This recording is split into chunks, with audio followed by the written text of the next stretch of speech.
What was once confined to science fiction movies This may be a little uncomfortable. Just implanted a radium diode.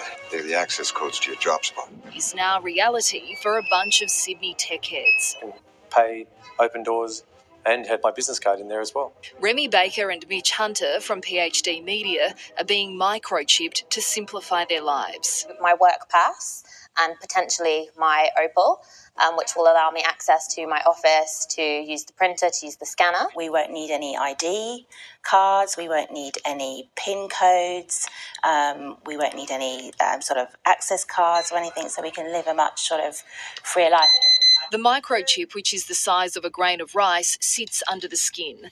Data from your bank card, payment method, building swipe, LinkedIn profile or medical history is cloned onto the chip, which is implanted in the hand. Using the same technology as tap and pay cards, the chip can then be used to open security doors, pay for a coffee, use public transport and access information you've programmed onto the chip. This technology also has the potential to save lives. Skeeve has loaded medical data onto the chip in his hand. So if he was found unconscious, all you'd need to do is get a phone, tap it on his hand, and you'd have access to medical data like his blood type as well as any allergies he has.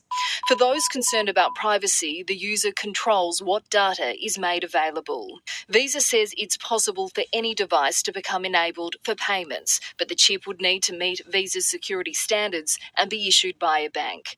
But before you jump on the tech bandwagon, beware, it could also land you in trouble with the law. Meow Ludo copped a fine from Transport New South Wales after implanting his Opal microchip in his hand. I got caught on the train and they've given me a fine for not having a valid ticket. So we discussed it a little bit. The transit officers were actually really lovely, but now we're taking it to court.